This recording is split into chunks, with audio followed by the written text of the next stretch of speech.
don't be allowed to be controversial. Why not? Well, give it a few minutes and you never know. Why change? Peter, I'm delighted to be back at this magnificent cricket ground, back here supporting you.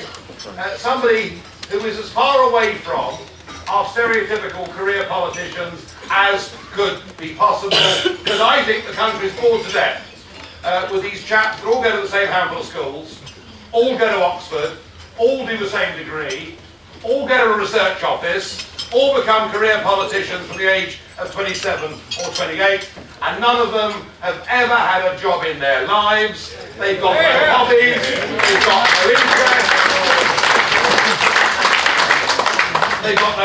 no interest, they spend their weeks in Westminster with each other, their weekends with each other in the Cotswolds, they marry each other's sisters, they're as dull as ditch water, and none of them are prepared to actually make a stand. And Peter, compared with them, you are a magnificent exception, and I'm pleased to be here to support you in your campaign to fight Redditch on May the 7th next year.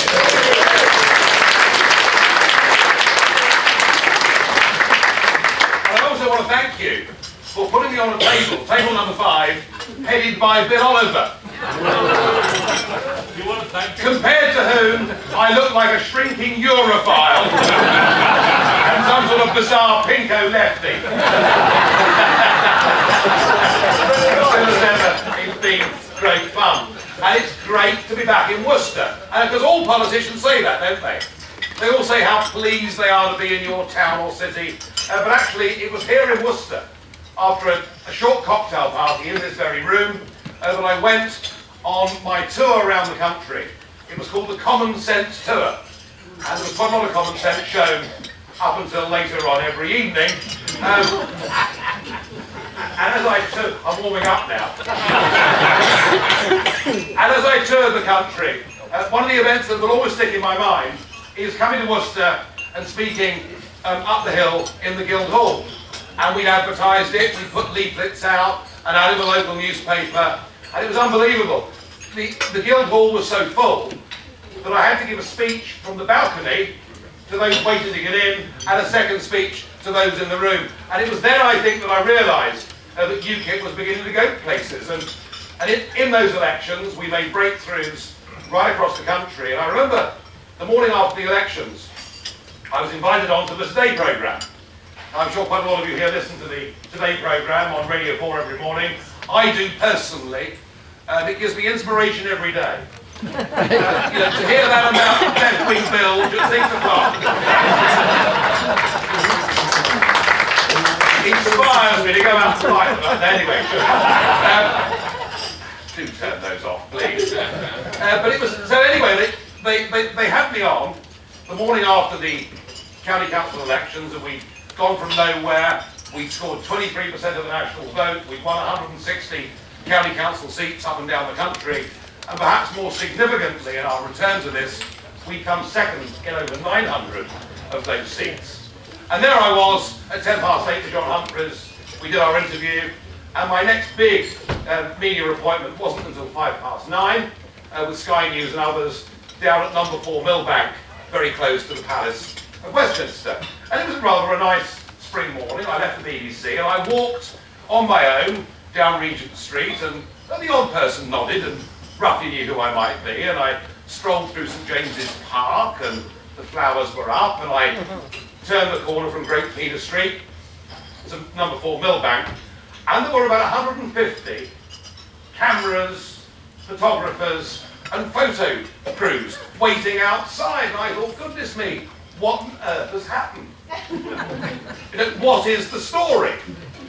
And it wasn't. I got within 30 yards of the place, and I suddenly realised that UKIP was the story and I was the story. And that was the day, I think, that our party really came of age, and perhaps it was that meeting here in Worcester that first brought it home to me that UKIP was actually beginning to connect with people in the most remarkable way.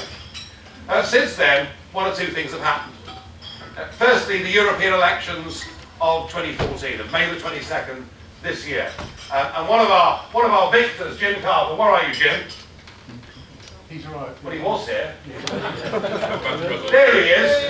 There he is. There's Jim. and Jim was one of our West Midlands victors. But I must say, you know, I set out about a year before those elections and I said I wanted to create an earthquake in British politics. And we fought the most incredible campaign with, and some may remember, big billboards that caused huge upset and controversy. And we campaigned on the issue of open door immigration and how irresponsible that was to Britain's public services and Britain's working people. And how they hated it in Westminster. How they hated it in the newspapers. And I think I can honestly say that I'm the only person that has ever contested and won a national election where every single national newspaper on the morning of polling day said, don't vote for this dreadful vote.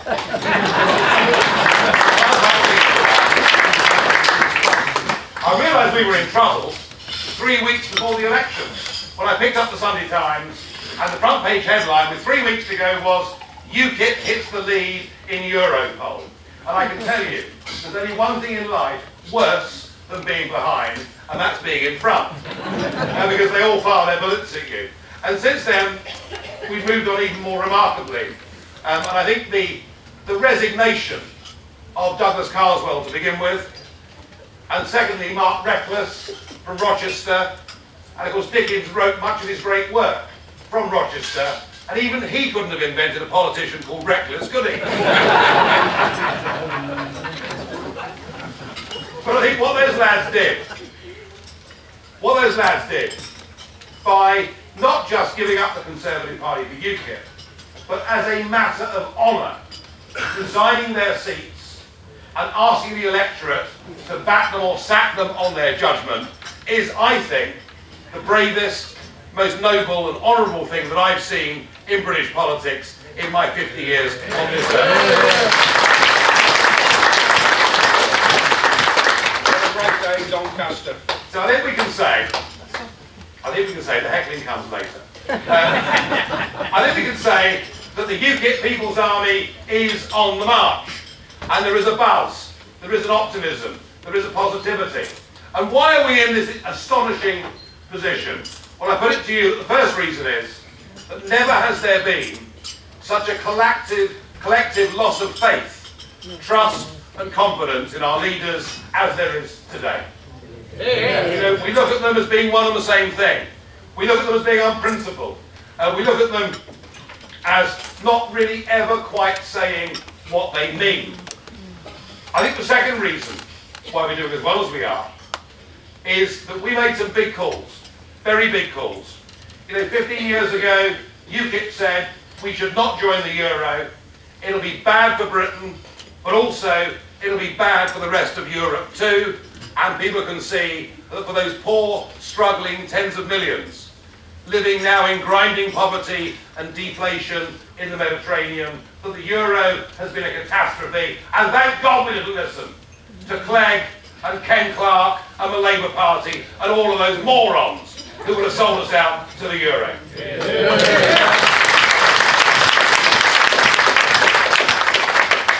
And the third reason UKIP's doing well is because what people now want is change, real change, fundamental change, and we're the only people offering it. Don't listen to those who will tell you that the UKIP vote is purely a protest vote. It's just a bunch of angry old men who want Britain to return to the 1950s. It is far, far, far from that. The UKIP vote is now coming to us from across the political spectrum. Now, if you read the Daily Mail or the Telegraph, they'd have you believe that every UKIP voter was a retired half-colonel living on the edge of Salisbury Plain, desperate to bring back the birch, and only perking up after the first pink gin of the day. Well, to be fair, I think I probably have cornered that market. But there aren't many of them. There aren't many of them. And this very idea that to believe we should govern our own country, to believe we should make our own laws, to believe we should control our own borders, to believe that we should give our kids an opportunity through grammar schools that have been taken away from millions over the last few decades, to believe that we should talk honestly about the fact we're still running 100 billion sterling deficit every single year, and that real cuts need to be made, and that 9 of the 11 billion that we spend in foreign aid is purely used for political means to prop up foreign dictators and not to benefit anybody. To believe these things and to say these things is not right-wing or left-wing. It isn't conservative fringe or Labour fringe. It's actually just good, plain common sense, and increasingly it's what the British people actually want.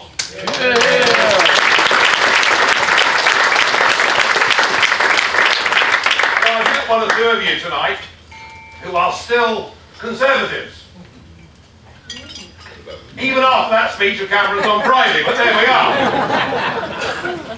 But your concern is the speech that Dave, as he likes to be called, gave at the Conservative Party conference, where he said if you vote UKIP, you'll get Labour. In fact, what he said was, if you go to bed with Nigel Farage, you'll wake up with Ed Miliband. I mean, it's pretty horrifying all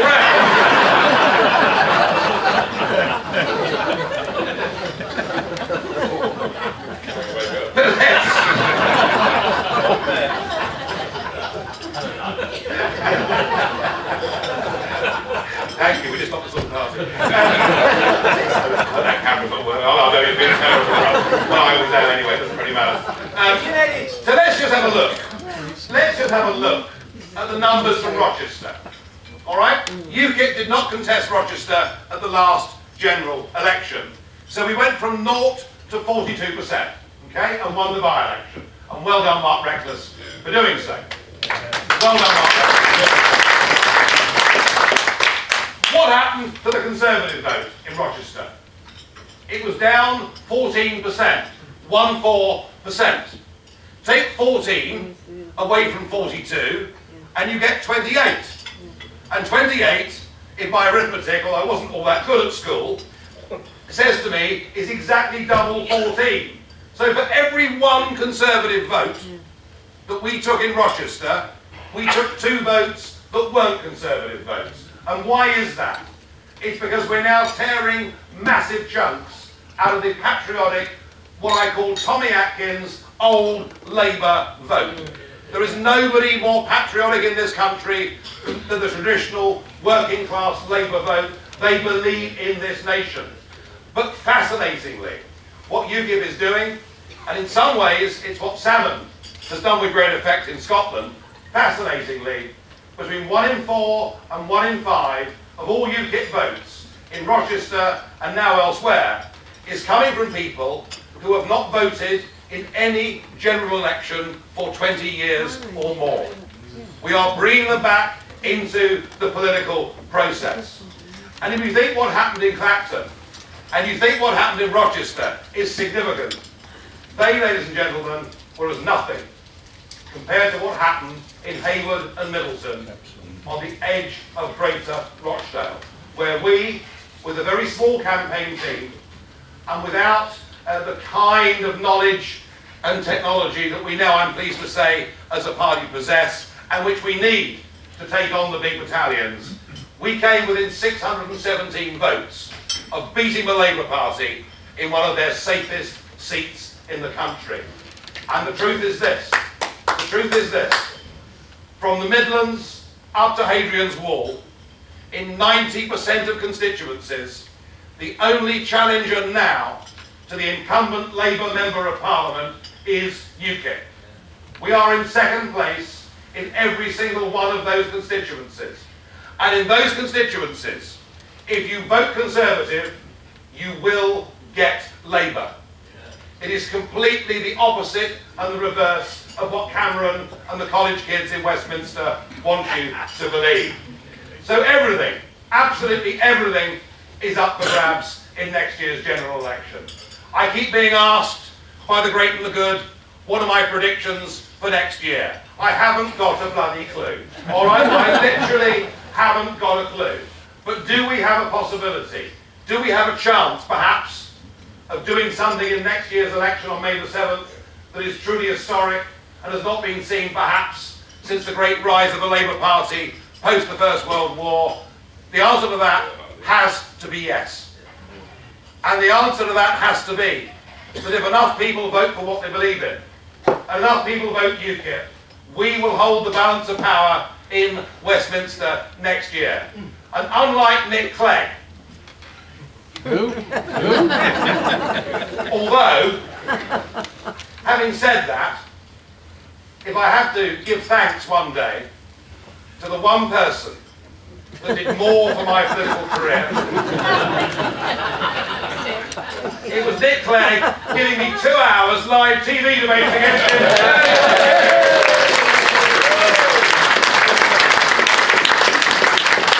And while we're talking about other politicians, there are 2 people who've retired from politics today. Gordon Brown. Oh, come on, what a great man he is. No, David Cameron says he wishes him well. Not as much as Goldman Sachs do. It was brilliant, wasn't it? It was brilliant.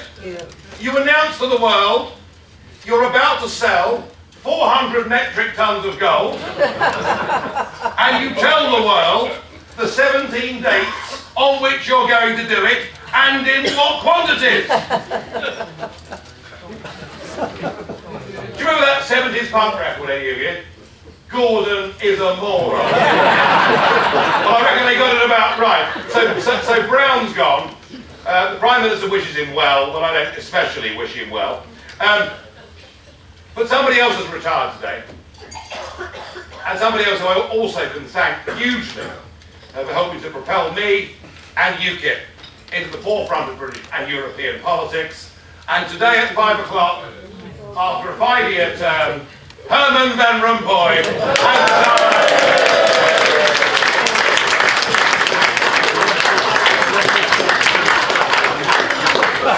good old Rumpy Pumpy's gone. And still no bugger knows who he is. But I'm going to miss him terribly. Now, I can see, Peter, you're looking at me very anxiously, and the people recording this starting to enjoy themselves even more than I am. So perhaps the moment has come for me to say thank you, everybody, for listening. I'm going to do my best to fire through a load of questions. And Peter, what you've got going for you in Redditch next year, we've already been succeeding at local election and at county election, and there is, without doubt, the big M going for us in parts of this country, and Redditch is one of those constituencies. And you never know, people might wake up on May the 8th next year and find Redditch has a member of Parliament who's actually been a successful, independent, self-made businessman, a man of opinions, a man who believes in this country. And Peter, I wish you all the luck in the world. Thank you.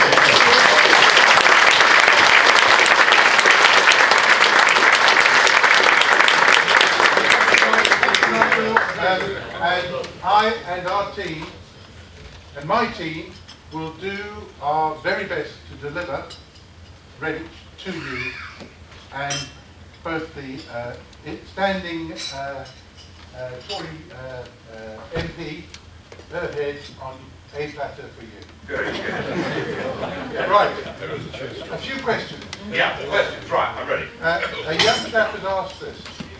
What is your policy in regards to 0-hour contracts, and how would it be UKIP's policy to encourage more vocational training instead of university education? Right, well, there are 2 big questions there. The second one I'll deal with at more length if I can, which is this. We've turned our backs in this country on the concept of our youngsters learning trades and skills. We've become terribly snobby about the whole thing, and I personally blame Maureen Lipman for all of this. If you remember the advert in the late 1980s to the grandson, oh, you've got an ology. That's good, isn't it? We've now got hundreds of thousands of youngsters at university doing ologies every year, leaving university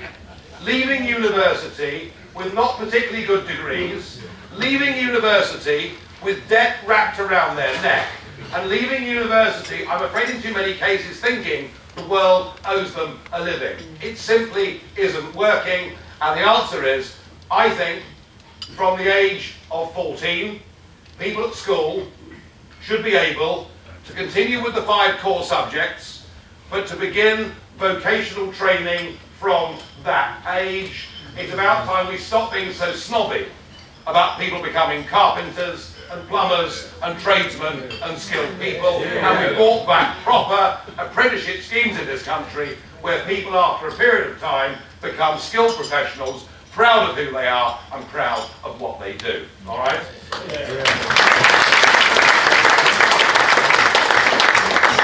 As far as zero-hours contracts are concerned, I'm afraid that we're now run by a pretty unholy trinity of big government, big banks and big business. And big business, I'm afraid, are in some cases using and abusing their workforce in a way that is unacceptable. I believe in free markets, but I also believe in society. I also believe that it is a patriotic thing to want to do the best for your own people, and I want us to have a concept of patriotic capitalism where Britain as a global trading nation actually does control its borders and control its labour markets and give British working men and women the chance to earn a decent and fair living.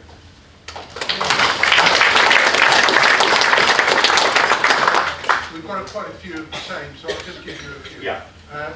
How does UKIP view capital expenditure projects such as HS2?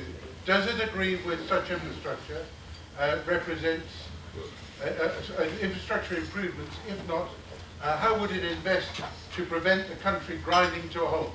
Okay, well earlier on, Peter, you were the auctioneer, weren't you? So let's have the great HS2 auction, funded purely by taxpayers' money, no private money involved at all. Do I hear 35 million, 35 million, 40 million, 40 million, 45 million, 50 million to the man in the corner? There's one or two unknown certainties. It could be 55 million or 60 million. The ladies and gentlemen said it could even be 70 million. We're topped there by a bid of 80 million for the cost of HS2.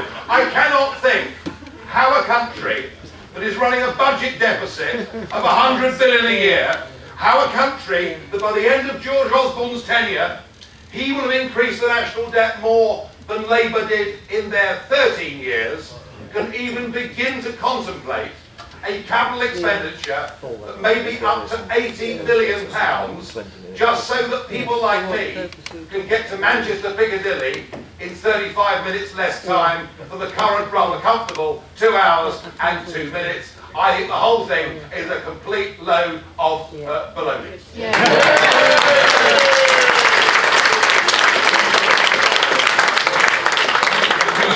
And I thought paring that back to baloney was pretty good.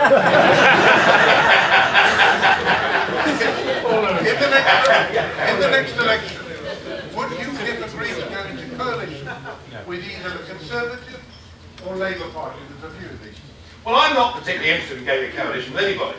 It seems to me that small parties that go into coalition with bigger parties generally get smothered by the process.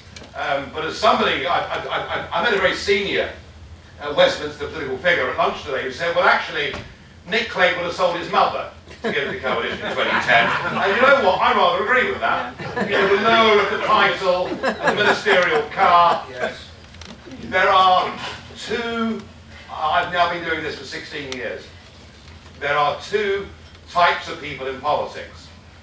There are those who want to be something, and there are those who want to do something. And I'm in this. I gave up a very safe, good career, working in London, working on the London Metal Exchange, working in business in the private sector. You know, I can say to all of you, hand on heart, that I worked damned hard in the city, in the private sector for 20 years, up until lunchtime, every single day.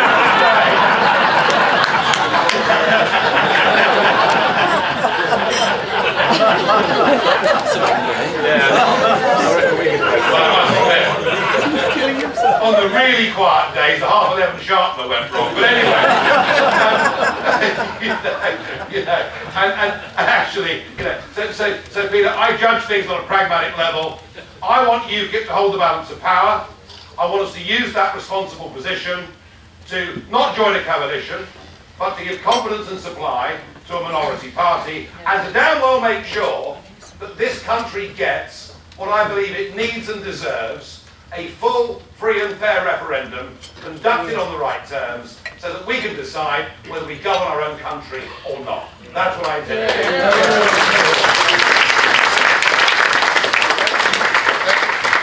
What everyone's asking for is a vote for UKIP going to let Labour in.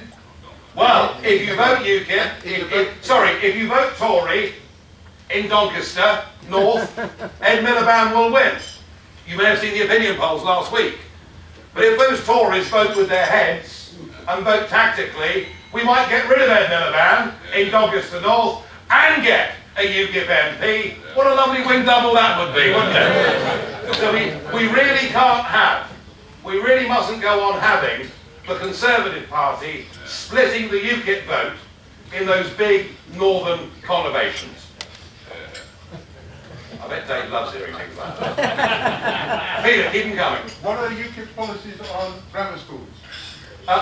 Look, 7% of people in this country are lucky enough to go to the private stroke public schools, call them what you will.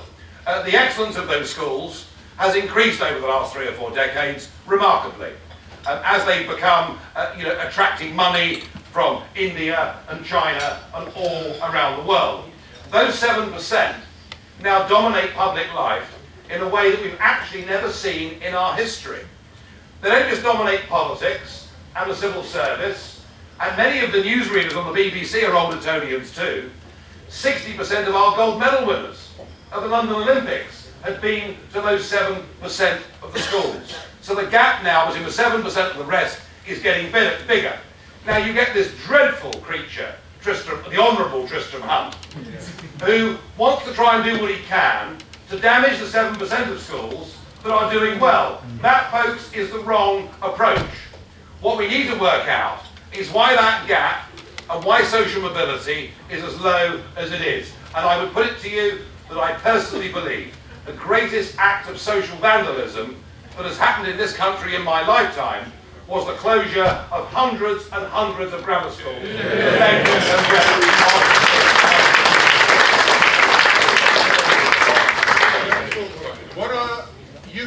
What is UKIP going to do to support the manufacturing sector?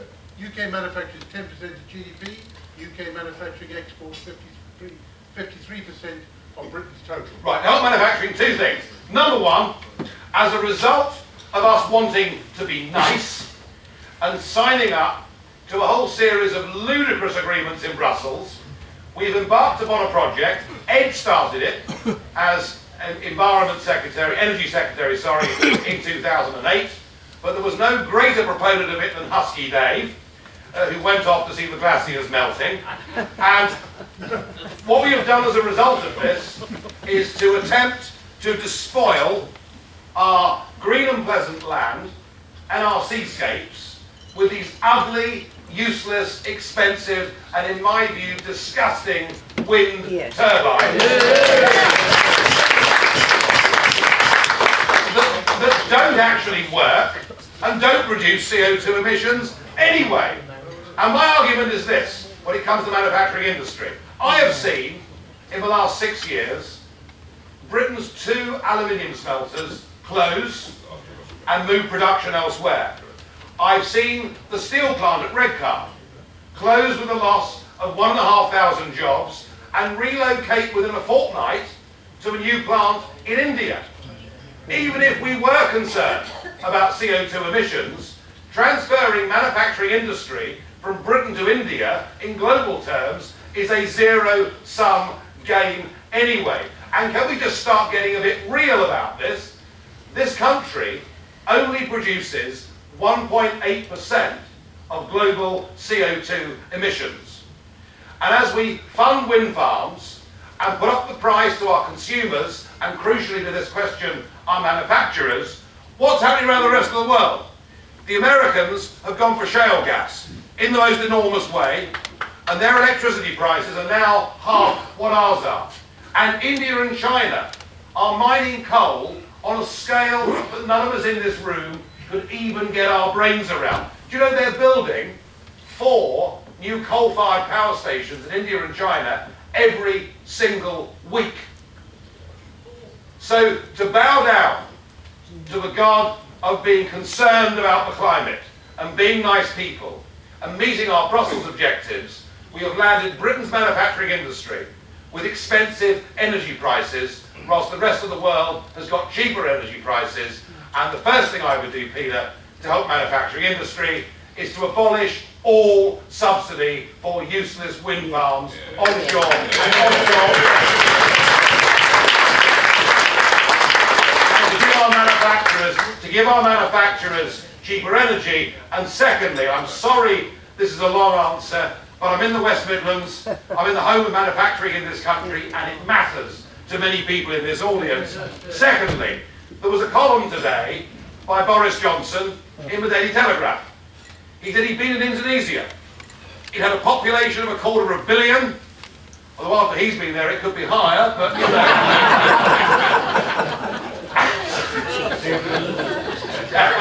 No, don't. And he said that Indonesia is actually where it's really at in the Far East. That's where the growth is 6% per annum, and it's solid, and it's steady. And he asked the question, why are we not doing more business with Indonesia? Well, let me give you an answer, Peter. And let me give exporters and traders in this room an answer.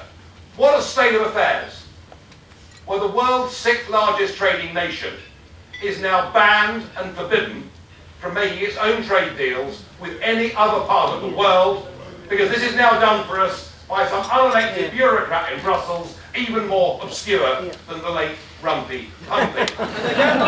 And we should be in control of our own trade policy, and we should be recognising that Europe is yesterday. Tomorrow is the Far East and parts of South America, and let's get back our independence of trade policy, and let's start to forge trade relationships across the globe. If Britain is to be successful, we must be a global trading nation, not an insular, little backward European. Is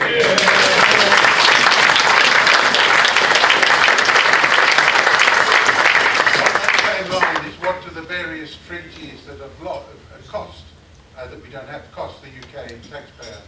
I can't read this. Is that yours? No, Bill, yours would be an essay, wouldn't it?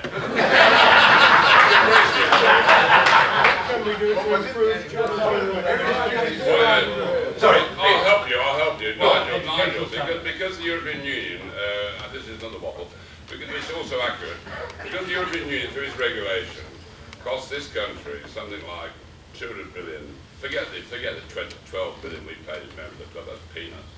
It's the cost of the regulation, the REACH directive, the WEEE directive, the other pissing directive. I'll tell you what, my industry, landfill tax, that's gone 300% in the last 3 years. I've got to try and push that to my customers. And then we all have the same, so my friend on my left, massive exporter, he's a Europhile, he's a lovely man. But the fact of the matter is, why can't UKIP say, if we leave this bloody stupid bureaucratic socialist organisation, every household in this country will be with 3, 4, 5,000, whatever. You got Mr. Dartmouth, you're Mr. Dartmouth, will work this out for you. And we'll be a few thousand quid better off. I think I might win a vote if you're voted, it'll be true. I don't think. Right, okay, well. My question. It was only 2 lines. I don't think. I'm full of confusion, Peter, and the industry. Better than the madness. Bill, I agree with you. This country will be better off out. You're absolutely right. And maybe I've undersold myself. This is partly a function of the fact that I'm such a shy, modest and retiring person. But I will take your advice, and I will make sure the British people at the next election know the advantages of governing ourselves, of freeing ourselves of excessive bureaucracy, and re-engaging with the Commonwealth and the rest of the open, free world. Last one. I'm enjoying myself, and if they're getting bored, let me know. Right. Is Article 50 the fastest and the best way to out of the EU? Well, you know, we have signed up to a treaty called the Lisbon Treaty. That is now our legal agreement with the European Union. I regret that because a young, fresh-faced politician, leader of the opposition called David Cameron said, if I become Prime Minister, I give you this cast-iron guarantee that there'll be a referendum on the Lisbon Treaty, and there was not, which is why I don't trust the bugger, and I never ever will. But the Lisbon Treaty is law, and that law lays down a condition by which we divorce ourselves politically from the European project.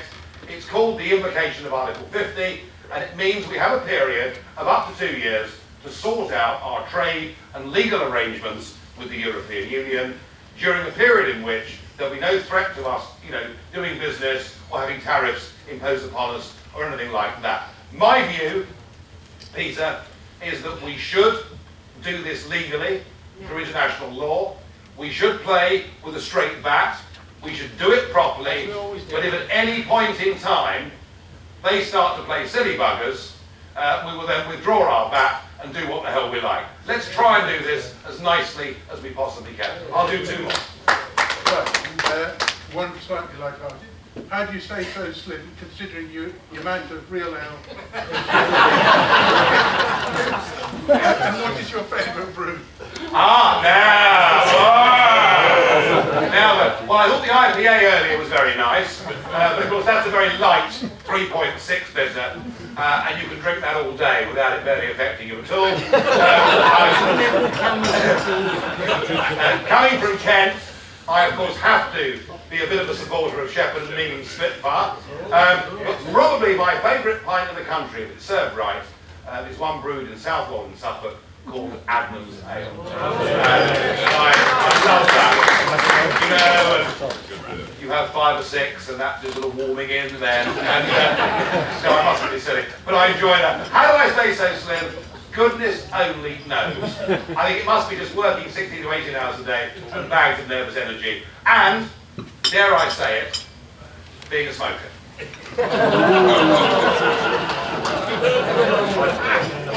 Well, I just did say it. No, I honestly, actually, it's very often true that people who still smoke tend not to put on weight at quite the same rate. And certainly those that have given up smoking, and you give up smoking, Pete. No, sorry. I guess that's it. Last one. I assume then, if you came into power, you'd reduce the tax on real ale. Well, it's very interesting that the beer tax has gone up 42% since 2008, at the same time as they introduced a total smoking ban, which, whatever your views on smoking, it seems to me that the back room of a pub could revert to being what the old public bar was, and if people want to smoke there, let them smoke there, and if they don't want to go in there, don't go in there. And wouldn't that be a better, fairer, more equitable country for us all to live in? I believe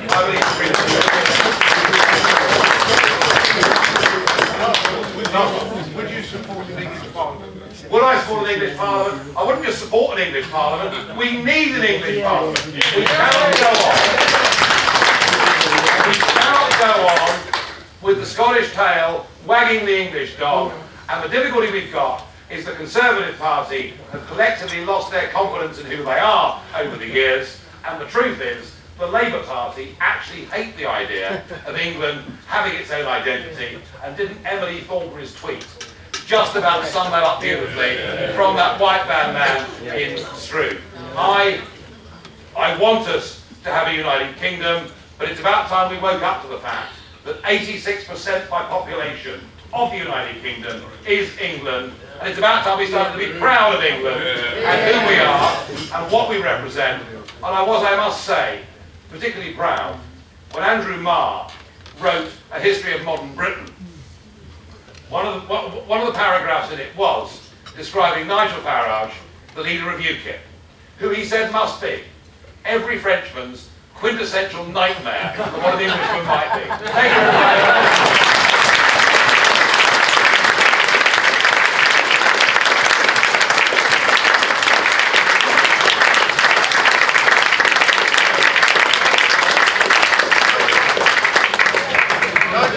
very much. Would you please draw the raffle?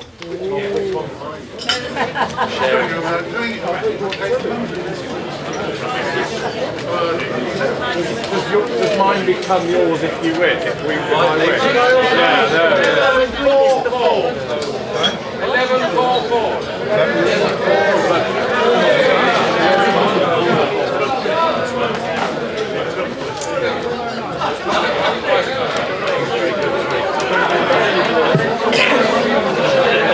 What number? 11.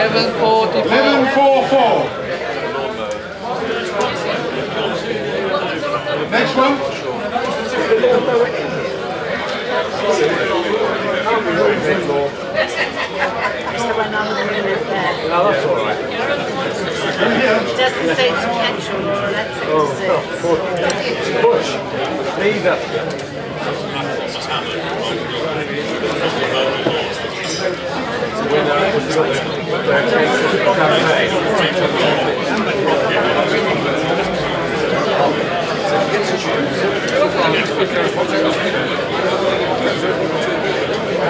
Very good.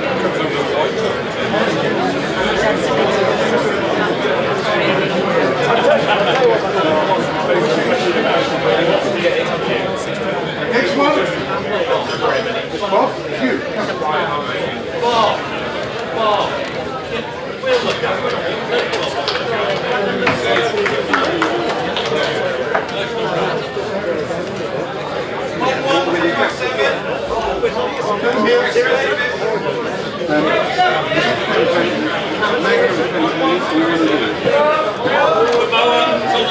Would you like to sit?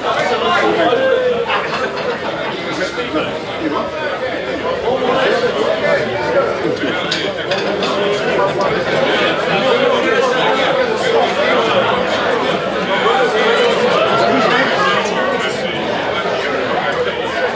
Next one.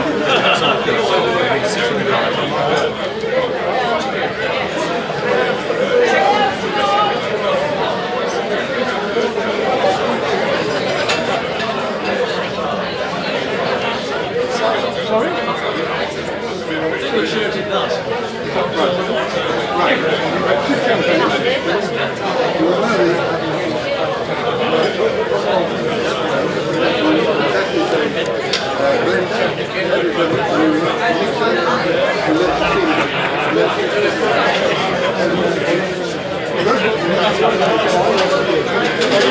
Right.